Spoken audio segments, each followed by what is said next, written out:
Hey guys, तो आज के ब्लॉग की शुरुआत हो रही है सुबह के गर्मा गर्म नाश्ते के साथ। तो आज नाश्ते में मैंने बनाई है लोबिया की फली। और भाई ये लोबिया की फली मेरे हस्बैंड को बहुत ज़्यादा पसंद है, तो इसीलिए वे 3-4 दिन के बाद ना इसको ले ही आते हैं। तो जी करते हैं गर्मा गर्म नाश्ता। हेलो एवरीवन, कैसे हैं आप सभी? उम्मीद करते हैं आप सब ठीक होंगे और मैं भी यहाँ पे एकदम बढ़िया हूँ।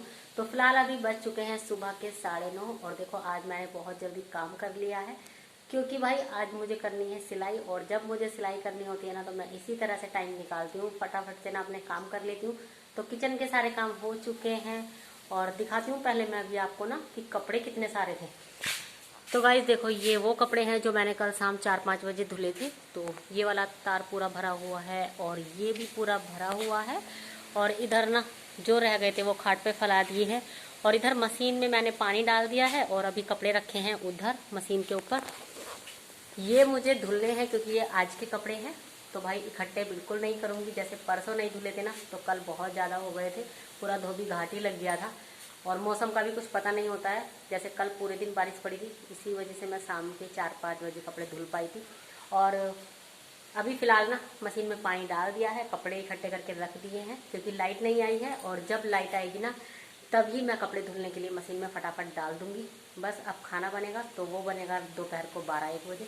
तो तब तक अब मेरे पास फ्री टाइम है। और बच्चे जा चुके हैं स्कूल, बेटा नहीं गया है क्योंकि परसों से एग्ज़ाम शुरू है 1 तारीख से। तो बेटा मेरा अभी अंदर बैठ के तैयारी कर रहा है और बेटियां गई हैं स्कूल। तो मैं कर लेती हूँ अब सिलाई, तो दिखाती हूँ पहले मैं आपको। तो गाइज यहाँ पे मैं अपना सामान निकाल के लेके आ गई हूँ। ये मुझे ब्लाउज़ सिलना है, तो ये ब्लाउज़ है और ये है अस्तर और इसकी नाप का मुझे बनाना है। तो चलिए जी फटाफट से इसकी कटिंग करते हैं और उसके बाद इसकी सिलाई करते हैं। क्योंकि ना भाई ऐसे तो बिल्कुल भी समय निकल नहीं पाता है सिलाई वगैरह के लिए। तो जब हमें सिलाई करनी होती है ना और सुबह से ही मन हो जाता है ना कि हाँ चलो आज कुछ सिलना ही है, तो फटाफट से अपने काम खत्म कर लेती हूँ। और दिखाती हूँ आपको मौसम कितना अच्छा हो रखा है। अच्छा क्या, गर्मी तो काफ़ी है। देखो धूप तो काफ़ी तेज़ है, पर यह है कि आज सुबह से ही हवा चल रही है। तो पता चल रहा होगा कि कितनी अच्छी हवा चल रही है, क्योंकि भाई यहाँ पे दरवाज़ा खोल लेते हैं ना थोड़ा सा भी, तो इतनी अच्छी हवा आती है ना, बस क्या ही बताए। ऐसा लगता है कि जैसे कि ना कूलर चला रखा हो बिल्कुल। तो चलिए जी फटाफट से अब कटिंग करते हैं। तो गाइस देखो, मुझे ना अस्तर वाला बिल्कुल सिंपल ब्लाउज़ बनाना है, क्योंकि ये प्लेन कपड़ा है बिल्कुल, इसमें कोई डिज़ाइनिंग वगैरह नहीं है, मतलब जैसे बॉर्डर वगैरह होते हैं ना, तो कुछ नहीं है, सिंपल है। बस ये हल्का सा इसमें बॉर्डर दिया हुआ है, तो ये आस्तीन वगैरह पे आ जाएगा। तो ये बिल्कुल सिंपल ब्लाउज़ है। तो मैं इसको कैसे बनाऊंगी, और बहुत ही आसान तरीका है सिंपल ब्लाउज़ सिलने का, जिसको कुछ नहीं आता है ना वो भी सिल सकता है। तो जब कोई लेस वगैरह या कोई डिज़ाइनिंग वगैरह नहीं है, जैसे इस पे है, तो इस तरह की कोई डिज़ाइनिंग वगैरह नहीं है, तो सबसे पहले ना हम अस्तर की कटिंग करेंगे। तो अस्तर को मैंने इस तरीके से ना डबल फोल्ड करके रख लिया है और अब इस ब्लाउज़ को रखेंगे और इसके अकॉर्डिंग ही इसमें निशान लगा लेंगे, क्योंकि भाई जब हमें फिटिंग देनी होती है ना तो तब भी हमें नाप लगानी पड़ती है। तो इसीलिए फ़िलहाल ना अभी नाप के लिए हम ऐसे ही रख के, और जो इसकी नाप है ना इसको इस तरीके से करते हुए और यहाँ से इसको ऐसे लगाएंगे।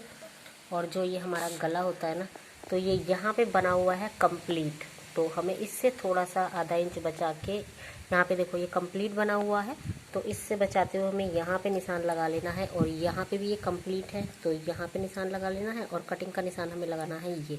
तो हम इस लाइन से हटाते हुए यहाँ पे कटिंग करेंगे, तो फिर हमारा बनने के बाद ना इतना ही बैठ जाएगा। और यह है मुड्ढे का निशान, तो यहाँ पे इसको लगा लेंगे और कटिंग के लिए हम लगाएंगे इतना एक्स्ट्रा। और ये है फिटिंग का। तो बहुत ही सिंपल तरीका है, कोई भी इसको सिल सकता है। तो देखो यहाँ पे निशान लग चुका है और इस तरीके से। तो अब हमें इसका ज़रूरत अभी नहीं है, बाद में जब हम ब्लाउज में फिटिंग देंगे तब हमें इसकी ज़रूरत पड़ेगी। तो अब हम इसको ऐसे करके इस तरीके से यहाँ पे इस तरीके से निशान लगा लेंगे मुड्ढे के लिए। और यहाँ पे गले का निशान भी हम इस तरीके से लगाएंगे, इस तरीके से। और बस अब हमें यहाँ से लेके इस तरीके से, जैसे ये यहाँ पे निशान है, तो इतना कपड़ा एक्स्ट्रा लेते हुए हम यहाँ से कटिंग करेंगे इस तरीके से। और यहाँ पे हमें निशान लगाना है। तो गाइस देखो, जैसे ये वाला निशान है तो हम इसको नाप के भी देख सकते हैं। तो देखो यहाँ पे हमें यहाँ से कट करना है। तो ये बैठा है 6.5, तो इसको हम यहाँ पे लेंगे 1.5 इंच और हम इस पे एक गोलाई का इस तरीके से निशान लगाएंगे। यहाँ पे ज़्यादा गहरा हमको नहीं कट करना है, नहीं तो फिर फिटिंग लाने में ना दिक्कत होती है। तो इतना हमने कर लिया है और अब हम इसकी कर लेते हैं कटिंग। और गाइस हवा काफ़ी तेज़ लग रही है तो इसलिए कपड़ा उड़े जा रहा है। तो यहाँ पे करेंगे हम इसकी कटिंग।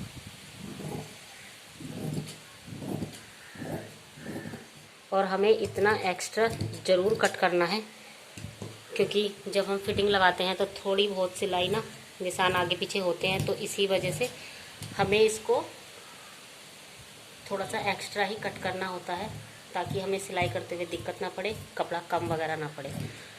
तो जी यहाँ पे ये हो गई है कटिंग।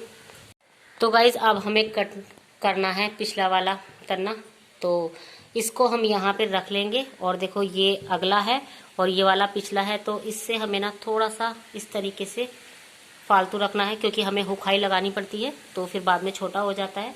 तो इसी वजह से हमें इसको इतना एक्स्ट्रा करके लेना है। तो यहाँ पे हम इसको रखेंगे। और जब हम बैक वाले आर्महोल काटते हैं ना, तो उसको हमें इतना एक्स्ट्रा रखना पड़ता है अगले वाले आर्महोल से। तो बस इसको भी यहाँ पे निशान लगाते हुए अब हम इसको भी कट कर लेंगे। और जैसे ये है तो बैक वाले में भी यहीं पे निशान लगाएंगे। और जितना भी गहरा आपको बैक गला बनाना है तो उसके अकॉर्डिंग हम यहाँ पे निशान लगा लेंगे, जितना भी हमको लगाना है, मतलब जितना भी कस्टमर को चाहिए होता है। तो ये हमारा कट यहाँ से हम कर लेंगे, पहले इसको सीधा बराबर और यहाँ से कटिंग करते हुए।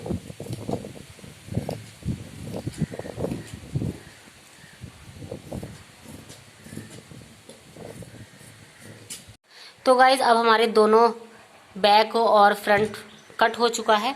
तो अब हमें इस कपड़े की भी ना तय लगा लेनी है। इसी तरीके से इसको हमें डबल फोल्ड कर लेना है, सीधा उल्टा देखते हुए।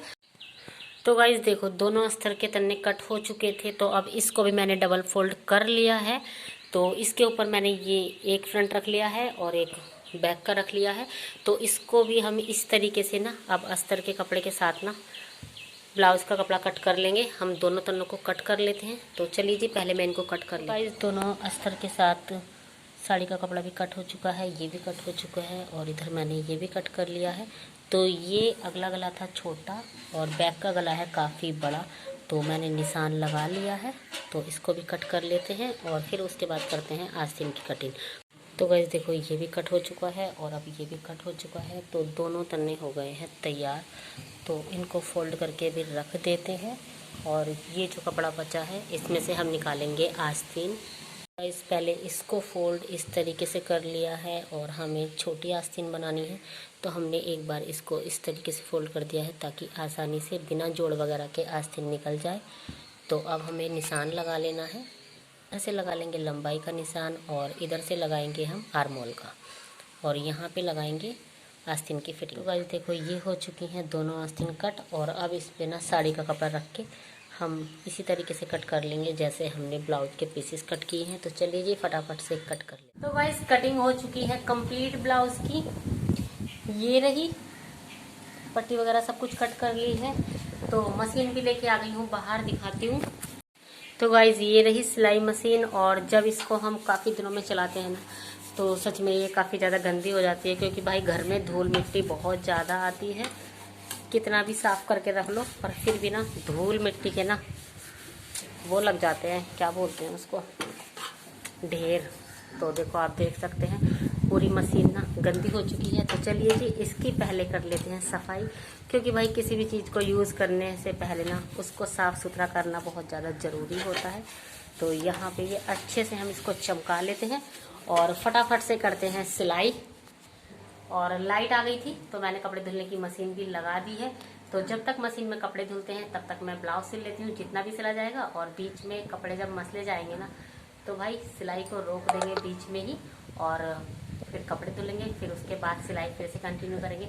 तो जी चलिए टाइम ना वेस्ट करते हुए फटाफट से ब्लाउज। तो गाइस ऐसा ही होता है मेरे साथ, क्योंकि ना मैं जब भी काफ़ी दिनों में मशीन चलाती हूँ ना, तो 15-20 मिनट तो मेरी मशीन ही पी जाती है मेरे, क्योंकि ना मैं डेली चलाती थी जब पहले सिलाई किया करती थी ना खूब ज़्यादा, तो तब मेरी मशीन ना ऐसी चकाचक चलती थी और मुझे ना इसको देखने की बिल्कुल भी ज़रूरत नहीं पड़ती थी। पर अभी जैसे कभी कभी चलाती हूँ ना तो बड़ी ही दिक्कत होती है। चलिए दिखाती हूँ। तो गाइस देखो मैंने कैसे ना अपनी मशीन का पूरा तामझाम खोल के रखा हुआ है। ये ना जाम हो गई थी पता नहीं कैसे, तो इसको भी मैंने यहाँ से निकाल लिया है और अब मैं इसको लगाऊंगी। वैसे मैंने अभी ठीक कर ली है तो अच्छे से घूम रही है, तो बस इसको यहाँ पे सेट करती हूँ और फटाफट से सिलाई अपनी शुरू करती हूँ। तो गाइस ये देखो कितने अच्छे से चकाचक मशीन मेरी चल पड़ी है। तो गाइस इसीलिए कहते हैं चाहे कोई भी चीज़ हो, चाहे बिजली से चलने वाली हो, चाहे हाथ से चलने वाली हो, इन मशीनरियों को जितना हम चलाते रहते हैं ना उतना ही ये सही रहती है। नहीं तो भाई इनमें जंग लग जाता है। सही कहा है किसी ने, कोई भी चीज़ हो उसको यूज़ करते रहते हैं तो सही चलती है, नहीं तो फिर बेकार हो जाती है। तो चलिए जी फटाफट से करते हैं। तो गाइस खाना बनाने का समय हो गया था, तो सब्जी वगैरह मैंने कट कर ली थी और आ गई थी अपने किचन में, क्योंकि भाई सिलाई के साथ साथ घर के काम भी करने ज़रूरी होते हैं। और चाहे कोई भी हम एक्स्ट्रा काम करें तो सबसे पहले ज़रूरी होता है हमें घर के अपने कामों को टाइम पे करना। तो आज मैं बना रही थी लौकी की सब्ज़ी। तो यहाँ पे मैंने इसमें डाली है मसूर की दली हुई दाल और चने की दाल डाल के। तो आपने अक्सर लौकी को बनाया होगा, पर क्या आप मसूर की दाल डाल के लौकी बनाते हैं? अगर नहीं बनाते हैं ना तो एक बार बना के ट्राई ज़रूर कीजिएगा। भाई चने की दाल से भी ज़्यादा टेस्टी लगती है। तो यहाँ पे मैंने सब्ज़ी छोंक दी है, उसके बाद मैं इसमें डाल दूँगी थोड़ा सा हरा धनिया, क्योंकि कहते हैं ना जिस भी सब्ज़ी में थोड़ा सा हरा धनिया डल जाता है ना उसका स्वाद ही बदल जाता है।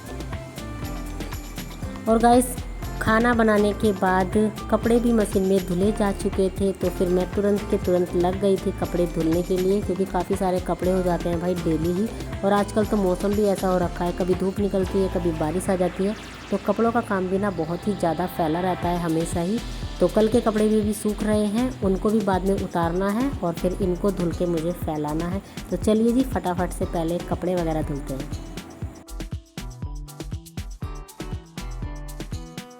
हे गाइस तो दोपहर का बज चुका है 1 और खाना भी मैंने बना दिया है और कपड़े भी मैंने धुल दिए हैं। जो कल के कपड़े थे वो देखो मैंने उतार के खाट पे रख दिए हैं अभी, और ये और फैला दिए हैं और तार फिर से भर गए हैं। तो अभी इनमें कुछ कल के हैं और कुछ आज के हैं। और तौलिए वगैरह धुली थी, 4 तो मैंने तौलिए धुली थी, तो वो चारों तौलिए ना मैं घेर में फैला के आई हूँ, क्योंकि भाई यहाँ पे बिल्कुल भी जगह नहीं बची थी।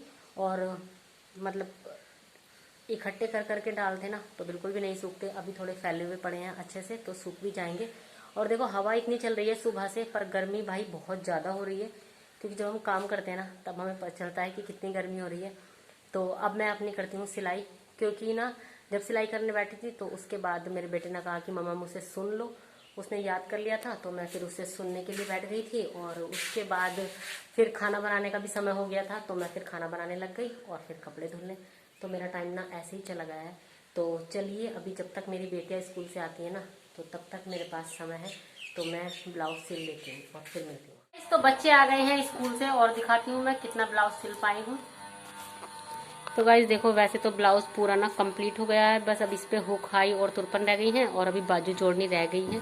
तो फिलहाल मैं अब इसको बाद में करूँगी, क्योंकि अभी ना मैं इसको उठा के रख देती हूँ, क्योंकि बच्चों का एग्जाम भी है और अभी स्कूल से आए हैं तो ड्रेस वगैरह चेंज कर ली है। तो बच्चों को खाना दे देती हूँ और ब्लॉग का करती हूँ यही पे एंड। और गाइज ये जरूर बताना कि आपको मेरे कटिंग करने का तरीका कैसा लगा। अगर अच्छा लगा है तो please like share and subscribe my channel.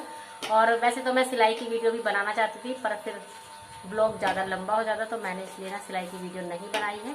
तो आप सभी को मेरा ब्लॉग अगर अच्छा लगा है तो प्लीज़ गाइस सपोर्ट कीजिएगा। मिलती हूँ मैं आपसे कल फिर से एक नए ब्लॉग के साथ, तब तक के लिए बाय बाय।